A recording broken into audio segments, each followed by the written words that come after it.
What's happening, guys? Welcome back to another Sunday scan. Hope that everyone had a great week and weekend. As always, a bunch of volatility in the market, and even more so than this past week. In the upcoming week, we have some huge events. We have, the tariff announcements on April 2nd. We'll see what happens with all of that. And before that, on Monday, we have the end of the quarter. We'll have March 31st, and that's a good time to watch out for any big imbalances. That is when a lot of like big mutual funds and hedge funds, they'll rebalance their books, they'll get rid of some positions, they'll add to other things, and sometimes they can make those moves that are based on calculations that they've done earlier on over the last couple of weeks. And so regardless of the current market action, sometimes you can have some strange buying or selling activity that has been determined from a couple of weeks prior. So definitely that's something to keep an eye out for, and we will touch on that in Scan. Stan is on this week. We're going to cover things with small caps, large caps, what the VIX is doing, all these different things, and we're going to piece together a hopefully clear picture of the market for you, and we'll just kind of talk through a bunch of opportunities that we see, and hopefully that will help everyone to get ready for the week. So without further ado, let's chat with Stan, and we'll get going. All right, we're happy to have Stan back on Sunday Scan. Stan, it's been a couple of weeks. How you been? How's the market been to you? Yeah, hey Chris, thank you for having me back on for a Sunday scan. It's been fantastic the last several weeks. We have seen some great market action across the board, not only in large caps but also in small caps. Some of the SPY and market related names pretty much gave up the bounce that they had over the last several sessions. Right, we saw towards mid to end of last week. We had SPY come in, we had Nvidia really come in, POTR, SNCI, et cetera. Some of the names essentially just rolled over, as we saw a lot of these bounces were in a way used as exit points, right? Used as liquidity. And now here we are back to previous levels at some of the lower levels. I think we have the tariffs event next week, April 2nd. So that should provide a lot more volatility. Again, it should provide more opportunities.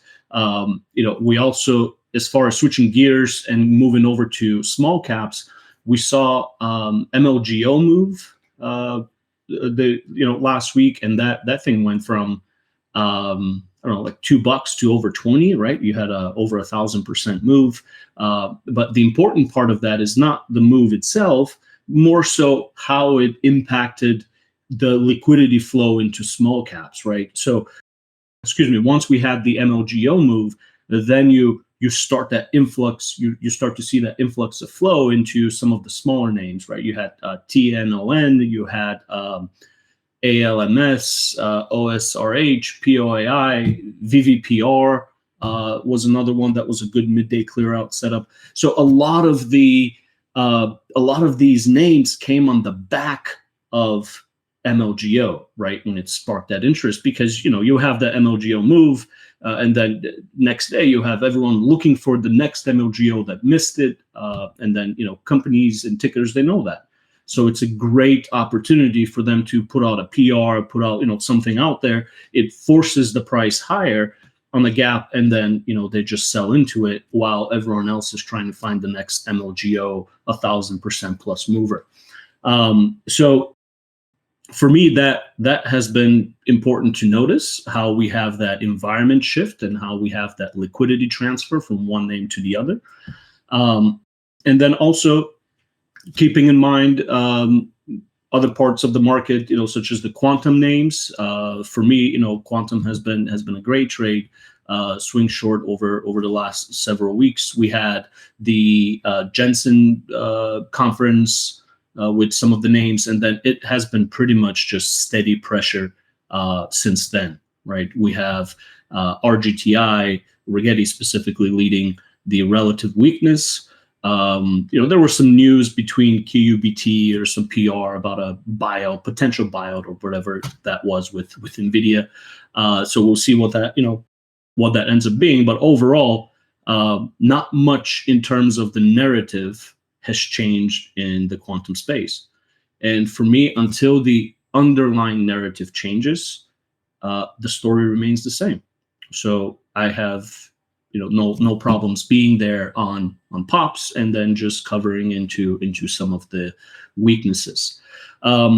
So that's kind of what I've noticed over the last several weeks. I think with the existing pressure in the market that we're seeing, we have the Mag 7 that essentially carried the entire bull run on their back over the last several years, and now that group, that particular congregation of tickers is failing, right? It's experiencing some pressure.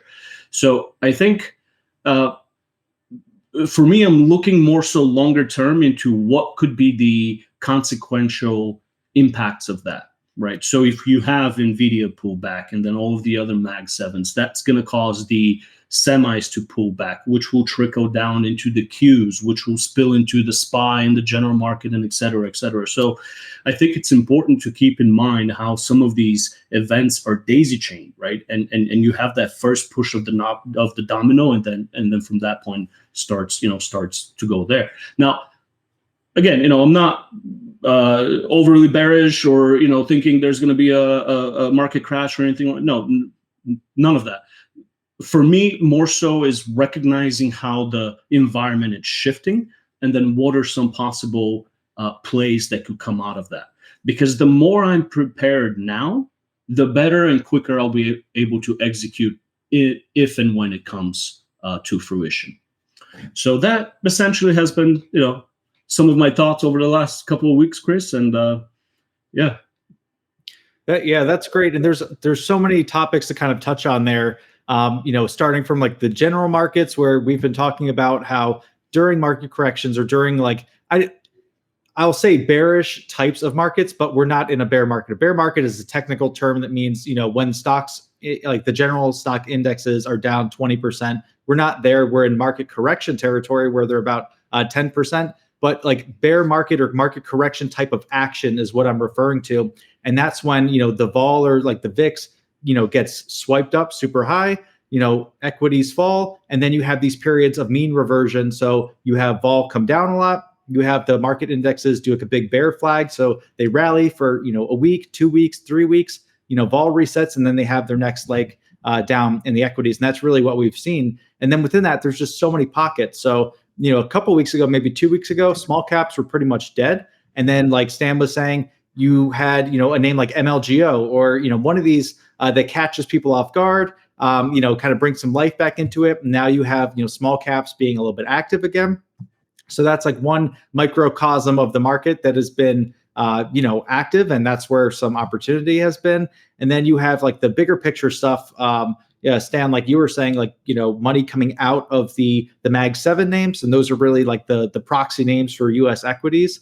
And we've seen some money inflows into things like commodities, into some energy, to copper, some of the metals, based on basically tariffs and things like that. So money's always like just picking where to go.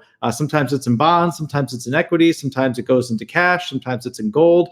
And, you just kind of watch it move around, and you're looking for those big pockets where, you just see money, flowing to or coming from an area rapidly. And then you see if there's a setup to really go along with that. And then like you were mentioning, the quantum names, those have been an interesting one, because like about 2 weeks ago, those were super in play with the conference. And they had like their own action that was different from the general equity markets. And I think it's worth finding those pockets where they're doing their own thing, because on choppy days in the market, you're going to need things that are moving in a way that is not based on just SPY or other things. And, that might've been quantum 2 weeks ago, and maybe this upcoming week, it'll be something else. And so I think just keeping an eye out for those pockets really helps in these types of markets. And then the final thing before I throw it back to you, Stan, is in this type of market environment too, traders they always have the decision of whether they're going to be more aggressive, more offensive, or a little bit more defensive. And for me, Stan and I have seen a lot of market cycles with a lot of action. And during these times, there's huge opportunities, but I always put a little bit of a defensive front up first. because a lot of times the biggest opportunities happen around turning points. And if you get, chopped up or worn down or, swiped or like anything negative happens, it can throw you off. And then when that big opportunity comes and it just jumps out at you, you might be a little bit beat up. So I like to just basically, take small little trades, find what's working, but really just emphasizing on risk control and then looking for those big opportunities, like the big headlines, the big, name, like the breaking news, and like things like APP were a perfect example of that last week, where it had been beaten down on a bunch of short reports and it came all the way back, and then I forget what day of the week it was, it had another short report and it fell 50, 60 points. And like a trade like that, for especially someone like me who's looking for puts or breaking news or anything like that, that would have been so much better than a lot of these little things here or there. So really just kind of like paying attention and waiting for those fat pitches and those things that you can swing the bat hard at. That's really key in this market. Yeah, absolutely, Chris. I think you definitely got that spot on there, because for me, when we enter a market cycle like this, it's about where do I focus on where my strength is. So I want to, in a way, just sit and wait and just pick and choose from the opportunities that come about, because I would much rather be trading something like an Nvidia on a nice down day or up day versus VWAP, instead of trading something like TNON or something that has this halt risk of whenever, if someone decides, and then I have no control over risk management, right? It becomes very hard for me to control risk. So when I look for trades, that is always number one. Which trade out of these 1, 2, 3, or 4, where can I have most control over my risk? Not what's the most profitable or what has the most range or what has ran more or the expected value, et cetera. It's more so, where is my risk more controlled and more within my capabilities. That's why if I have to choose between a TNON or MLGO or like an Nvidia, yeah, definitely in a market like this, I will feel safer trading something like Nvidia versus TNON or anything else. Yeah, definitely. And then also on that topic of risk, a name like MLGO. Yeah. Okay. Yeah. MLGO. So this is a previous liquidation name. And basically what that means for anyone who's not familiar is that you have insiders or people who are associated with the company in some way. Sometimes it's offshore stuff. Sometimes it's the actual insiders. They own the float for the most part. Okay. So they own 70, 80, 90% of the float. And so they basically control the garden hose, if you will. They can turn that nozzle on or off of, when shares are actually liquidating or not. It's totally up to them. So what they tend to do is they have control of the float and they'll run it up and then they'll make it look like it's going to fade down, get shorts interested, swipe it up. And they just do that day after day after day. Sometimes they do it for weeks.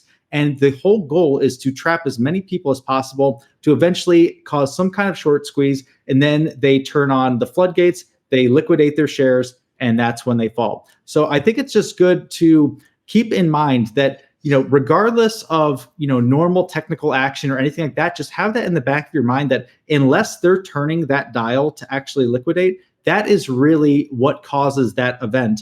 And it's not going to be because it just had a failed follow through. It's not going to be just because it fell below, a moving average or something like that. There's someone sitting there with a switch and they determine when it liquidates or not. So how are you really thinking about, managing risk like that and managing, opportunities like that, whether on the long side or the short side, Stan?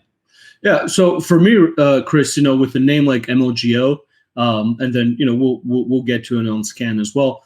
But essentially it becomes about, I don't want to be first.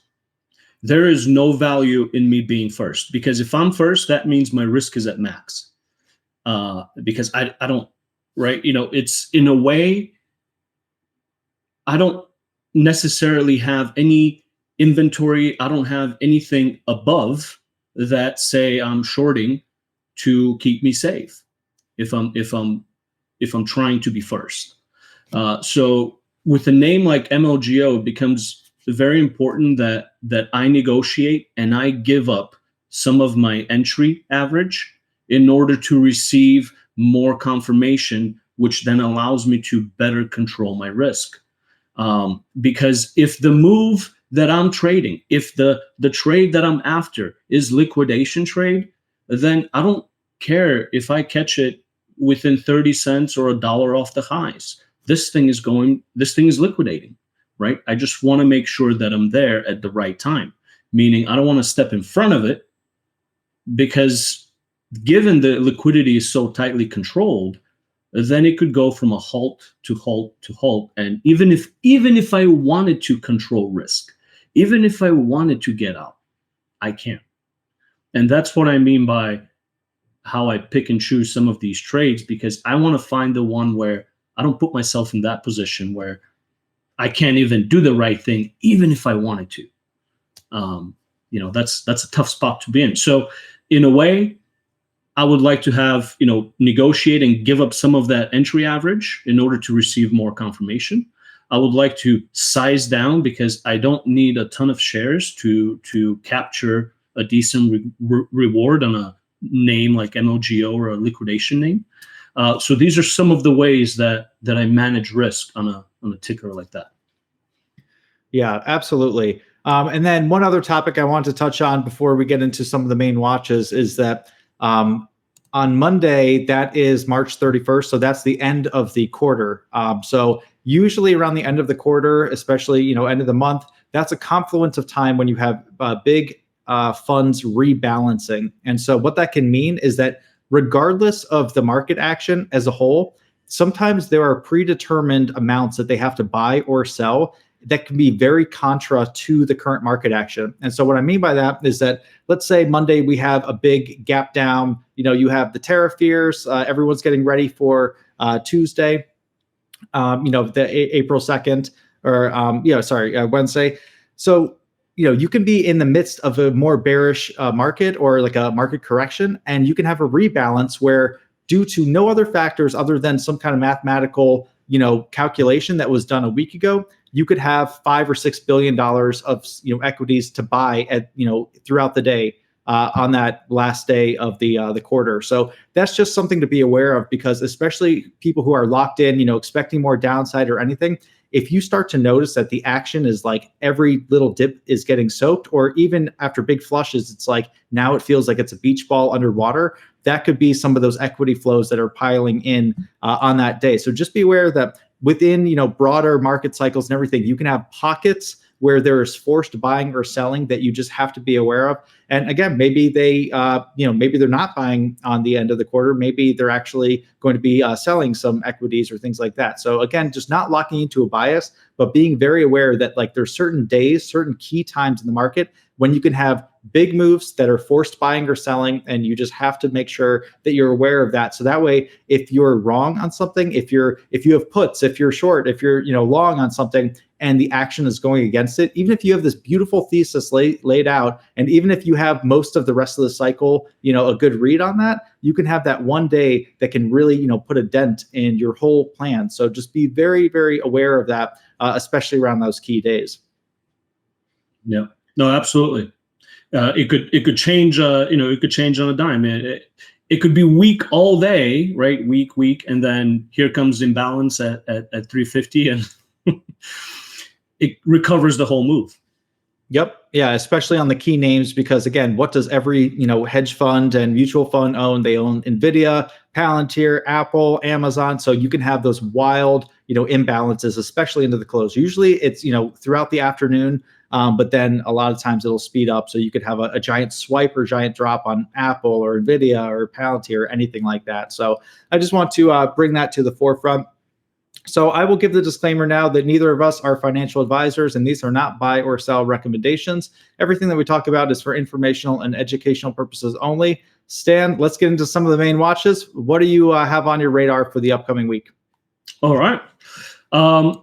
So a couple of things that I have on watch. Let me just shift some of these screens. Okay. So the first one, that I'll bring up is MLGO. Now, obviously, MLGO has been in play for several sessions now. We can see this big move that it had last week, and then it has just been every day ever so slightly floating higher, right? It's a lot of up and down, but if you look at this chart every day, it's ever so slightly higher, right? A higher low and a higher high. We did have this inside day on Friday. So for me, what I wanted to go over on this MLGO is this first part here, just like as you mentioned earlier, Chris, where we had this initial low day, right? So you have this low day whenever this was February 21st, and then it goes from whatever, a gap up, a buck up to 1170s, and from that point forward, it was just lower and lower and lower, and every pop it would get sold off. You can kind of see the pops here. It gets sold off, which builds that confidence into the shorts. The move is working, and the volume drops down day by day by day, and then here comes one day where once they've locked the float, or they've locked majority of it, now it actually gets turned on. And immediately, whoever shorted this day here on February 21st, on day one gap, they're already upside down. So from that point forward, it starts that perpetual squeeze, and until that paper is done, until that agenda is done, this can continue to do these daily rips and fails, and it just attracts more shorts. It essentially goes through the float, and it goes from a locked float, by a few, to now they're starting to distribute the shares before the liquidation essentially gets turned on. So for me, what I'm looking to do with MLGO next week is essentially wait for a couple of things. I'm thinking this either has some sort of a big fireworks day to where it finally pushes out, it exhausts, it does something crazy, 20, 25, 30, whatever it does. So it has that big firework day, and then it liquidates, or we still continue to see several of these back-to-back ramps and flushes, right? Just like we see this. And if you put it on an intraday chart, you can see it a little bit more clearly. But you have these, it ramps, right? It ramps and then it flushes. It ramps and it flushes. And each time it does that, it clears out one side, it adds more of the other side. So the longer they continue to do that, the more paper, the more of that agenda can get accomplished. So that's essentially what I'm looking for on MLGO next week, is either some sort of a big fireworks day to where we finally, have that trigger, and then they let it go, or several more of these back-to-back, flushes and fails, to where if they're doing something on the back end behind the scenes, and each ramp is they use it as an opportunity to sell some paper. Then once they're done, once that's completed, however many of these back-to-back it takes, then there will be no bids left, and back to its ultimate fate of the liquidation names, right? Or the liquidation style. And as you can see, and as you mentioned, Chris, MLGO has been a repeat offender in such type of trades, where it just liquidates completely. Obviously, they've had a bunch of reverse splits, so the price is a little skewed, but you can see what the action looks like. So that's the plan with MLGO, and ideally, like I said, for me, it's one of those two things. I'm not looking to, if I'm trading this long, it will be something within an intraday time frame, right? And it will be more so with a scalp mentality in mind. This isn't anything that I want to be holding long for more than I have to. So I don't mind scalping some of these long opportunities, finding a good risk reward level and then maybe scalp it. But ultimately, the trade that I'm waiting for is whenever, if and when they liquidate. So that's MLGO. The next one that I have on watch is a PRTG. So PRTG, they had a decent gap on Friday, which, as you can see, it cleared out this previous 13s level. So if we put a quick line right here, it cleared out this 1260 13s level right here from this day. We had a nice decent volume. So essentially you have a reciprocated price action, similar volume on this day, similar range, and same thing with the similar volume, similar range. So what I'd like to do with this on Monday, or at least see out of it, is some sort of a push, maybe versus this 1050s, right around here. So essentially check in with this congestion area. You had this nice little ramp, went through it, cleared out, and then here it is back into this 950, 1050 range. So this about $1 or so range. So if we shove into 1050s, 11, maybe clear this out, and then it fails to follow through, I don't mind joining that failure, because it's first day that this might want to pull back a little bit, and then it could turn into a liquidity trap, or it could turn into something else. But again, what I'm looking for on Monday is some sort of exhaustion versus these 1050s, 11s, these key levels, and then look to be there on the backside. The next name that I have on watch is LXRX. LXRX, similar to PRTG, day one gapper, nice little failure there. So higher the better. Anything versus this 62s or the 66s, you can kind of see how between 66 and 76, 75, about this 10-cent range is where it was exhausting on Friday. So if we shove up against this same congestion area, I don't mind joining any fail to follow through. If we firm up on this 660s, or if we firm up on the 66s or 70s, let's say somewhere around here, then that voids the short idea, and this could have a follow through, or follow through day. Day two, I don't mind that either. Again, ideally, some sort of a clear out, and then look to fail to follow through. And then the next couple that I haven't watched, I'll just list them more so just to see how I'm approaching and trading these. So we have NVIDIA, POTR, SMCI, and these are kind of, and also Tesla. These are kind of what we have dubbed as the daily drivers. So they're market related names, and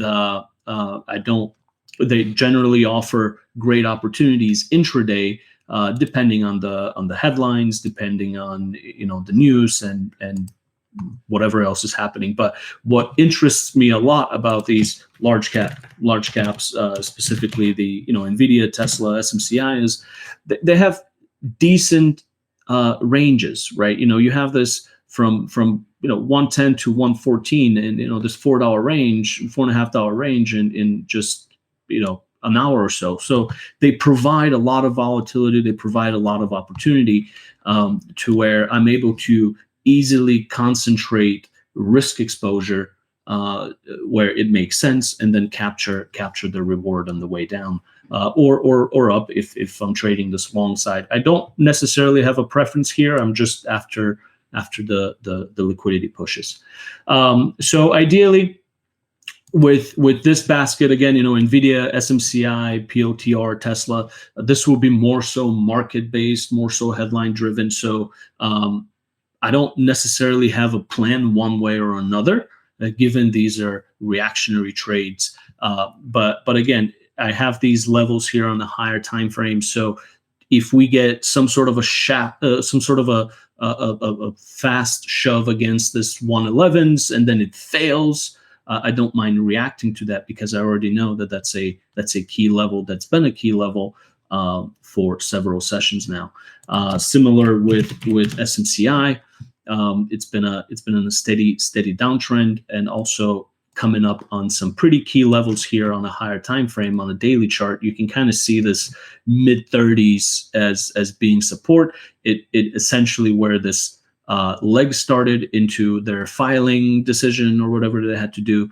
It defended it over here. So I think if we lose this mid 30s or so, SMCI is vulnerable, maybe back down to mid 20s or something like that. So that's the idea with the market basket related names. And the last ones that I haven't watched, again, similar, a basket trade again is the China basket. So we have BABA, PDD, FUTU, JD, and then several others essentially. But I want to keep these on watch next week.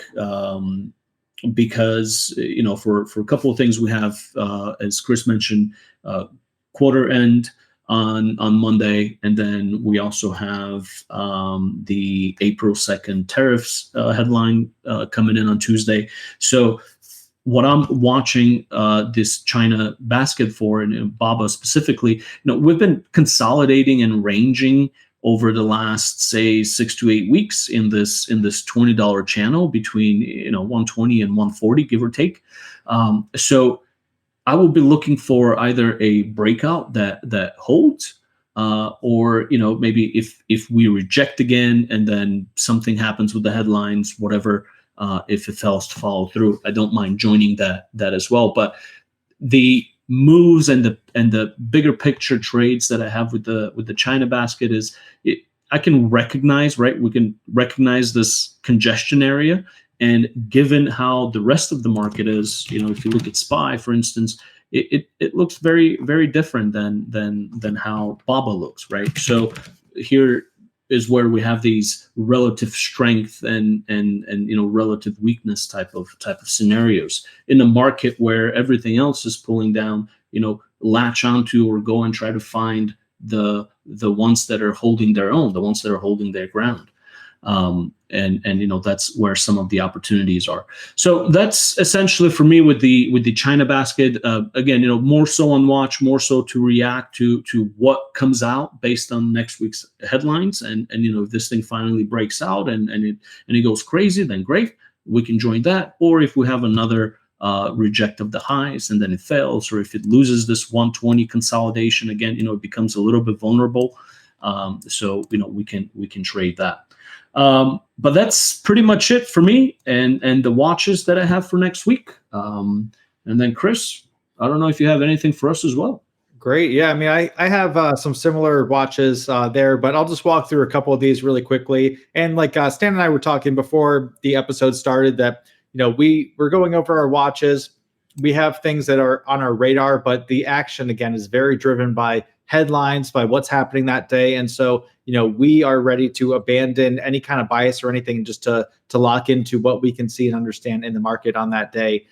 So I'll just run through a couple of these really quickly, and then we will move on. So the first one is just to keep an eye on the VIX, especially during these types of market regimes. It doesn't have to be every single day or every single tick that you're watching it, but having a general sense of where we are. Last week, I was talking about how after the VIX tends to mean revert, the market becomes vulnerable to that next, swipe up. So if you think about the VIX as just what are people expecting? Are they expecting a lot of volatility? Are they expecting a market, downturn or anything like that? So basically, you can almost use this as a proxy for like how hedged is the market. And so if the market doesn't think that it needs a bunch of hedges, if it doesn't expect a bunch of wide volatility, the market can become complacent. And that's when like the VIX mean reverts down here. And that's when there's not a lot of hedges in place, the market becomes vulnerable to a bad headline, to a sell-off. And then everyone's like, oh, well, now I have to play catch up. They have to load up their hedges, their puts, everything like that. Volatility spikes, and then you have, the market is going down at the same time, and then this will stall, and then those hedges come back off, the market rallies. So just kind of knowing where you are in that cycle, and you can see, on the a broader time frame, just the inverse correlation with SPY. So this was that initial run up in VIX, and then that mean reversion, and now that uptick, and you can see that was that initial run down, then the bear flag, and now the flush. So you can just see the relationship there, and just having that on your screen day to day, at least checking in every now and again can help you to get a read on where we are in that cycle. Banks, I always talk about, banks, if things get serious, banks and financials tend to be one of the hardest hit sectors, and they happen quickly. So this doesn't happen if the market's just having a little bit like of a down day, or like we're chopping around. A lot of times banks will have these nice mean reversion trades up. They'll just kind of drift. They're a lot in like the major indices. They're like big components of it. But when you get those like 2% down days in SPY, when you get a little bit of panic, when you get anything like that, financials and banks tend to be really the hardest, one of the hardest hit sectors with that. And for an options trader like myself, obviously I'm not just an options trader, but when the market is selling off and a lot of things are expensive in the options world because implied volatility goes up, banks are a good one because they usually have a lower implied volatility than a lot of like the big tech names. And so you could still get 2 or 3 or 4x if you get an options trade right with something like this, if the implied volatility is low enough, as opposed to paying a huge amount for an option, and then even if you get the direction right, it doesn't move that much. So BAC and GS will be on watch for me. If the market continues to get ugly, I think that these could go and test or break the former lows, and so those will be on watch. Like Stan mentioned, Baba, it's been holding up, fairly well in this market. And this actually kind of reminds me, from a technical perspective only, back in the day, we had UPST, CVNA kind of, really make these channels where they're just consolidating for a while. But the difference with something like Baba is that it's very headline sensitive. So one headline can change the fundamentals of the company by a huge amount. So for instance, if it's consolidating in this market, the US markets have been weak.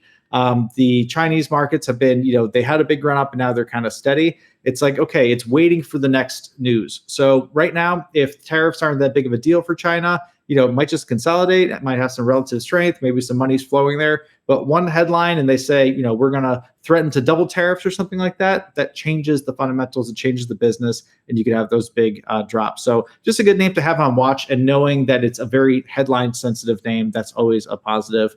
PLTR, Stan already covered that. It's the same thing, market trending name, popular retail heavy name. And so it just trends well with the market. When the market's rallying, this is a leader. When it's selling off, this is a laggard. And it's just a good one. It's a good proxy to play, something like Palantir rather than the general market itself. PRTG, like Stan mentioned, this has potential for two scenarios. One is that it just kind of swipes back up into prior levels, fails to follow through, and it kind of putters out like it did right here. You can see a perfect example of what Stan is expecting. And then if it decides to hang around, if it starts to base at that 1070 level or 1080 and starts to firm up, and it seems like shorts haven't been let out, then you could potentially have a squeeze on there. So really having a key level like that 1070, or any really key area that you're looking at on a daily and an intraday level, just being aware that if it's under that and exhausting out into that, you can have more of a bearish scenario. And if it's above that key level and dipping and ripping, then it could be crowded on the short side and could have a nice move there. So you can plan for two scenarios. NVIDIA, I think that NVIDIA tests 100, maybe a little bit underneath, probably this week. Of course, it's tariff dependent and everything like that, but just the fact that it's been chopping around between 120 something and 100 for a while, I think that we're going to test either the low end of this range or break the lows and really have a capitulation or a panic at some point. So again, it has to depend on what the SPY is doing and everything else. So that'll be on watch. MSTR. Crypto's held up pretty well during this market correction, but we're starting to see some cracks in there now. And I think that MSTR, it has been pretty crowded on the short side. And I think over the last week or so with this big run up, I think a lot of shorts kind of got frustrated and they bailed out on it. And I had some trades on this last week with some puts, but I think that it could just be starting to loosen up a little bit and we could have a nice run down, especially if Bitcoin agrees with it to the downside. And then this last name, TCTM, this was on watch maybe a month or 2 months ago. It had that big day. And, we were seeing if it was going to consolidate and then maybe have a liquidity trap. It's kind of past that point now. But whenever you have a huge outlier day like this, 700 million volume, there's a good chance that, a fund or someone was involved in that. And a lot of times they'll have a secondary kind of plan in place. And so even though it's a month or, month and a half later, you could potentially have someone, wanting to do something with this. So it's just something to be aware of. If it's basing around here, it's been kind of consolidating between that, 35 and 45 level for a while. So if it starts to build, you start to see some volume come back in.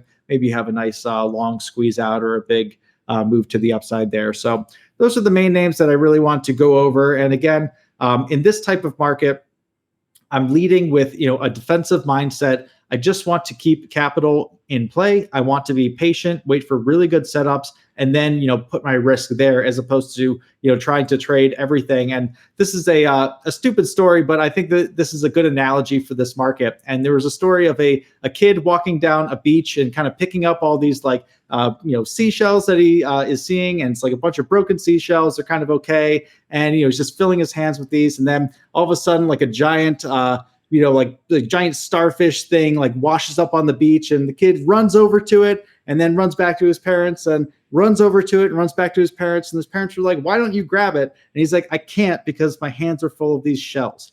And it's basically an analogy for like, if you're so caught up in these like okay setups, if you're just spending all of your time, all of your risk on these little trades here or there, you can miss the really big ones. And so in these types of markets, keep your hands free. When you can, you could trade things that set up well, but just be aware that you usually have these big opportunities wash up, and you want to make sure that you can go and grab them. So that would be the last thing that I kind of have to say on the market. And over to you, Stan, before we kind of close out. Yeah, honestly, there's not much I can follow up that analogy with. That was fantastic, right? It's again, we're in a market where if you have a tool belt with a bunch of tools on there, it's great, right? It's nice. But also, if you only know one thing and one thing only, then it could be a frustrating market. I can see that, right? So in a way, being open, not having shells in your hands is pretty much it's an amazing way to approach the market, because then you just wait for that opportunity that you're familiar with, and then you're able to pounce on it the moment it comes on, right? Yeah, and that's something that I always appreciated about Greg Shabika, and he always hammer that into traders' minds that you don't get paid for just the trade or the amount of trades or the effort or anything like that. You get paid on the opportunity and your ability to really seize it and to capitalize on it. So in these markets, you can have massive dislocations, you can have massive headlines, and you can have super rapid shifts in supply and demand. And those are really the things that can help you to level up and to really make your month, your quarter, your year. And so just keeping an eye out for that, and knowing that the more chaotic the market is, the more that those things show up. And so just kind of waiting and watching for those. Yep, absolutely. Great. Well, Stan, thank you so much for being on Scan this week. And we'll see everyone in Investors Underground. And then last thing before we wrap up, we have a new Trading Takes episode. A lot of great guests on there, and a good conversation about a bunch of professional traders who, just kind of their journey, the different things that they've come across. So if anyone is looking for a great way to spend some time this weekend or this week, definitely check out that episode. Yes. So with that, yeah, Stan, I will see you in IU, and I hope that everyone has a great week. Like, share, and leave a comment, and we'll see you in the room. Great. Thank you, Chris. Have a great day. You too. Thank you, everyone, for watching. If you want to trade live alongside me and other members of the Investors Underground community, then check out investorsunderground.com to see if becoming a member is the right decision for you. They have some of the best technology and a lot of great members there, all looking to help other people improve their trading. And also check out Investors Underground content on YouTube and Twitter. Thank you.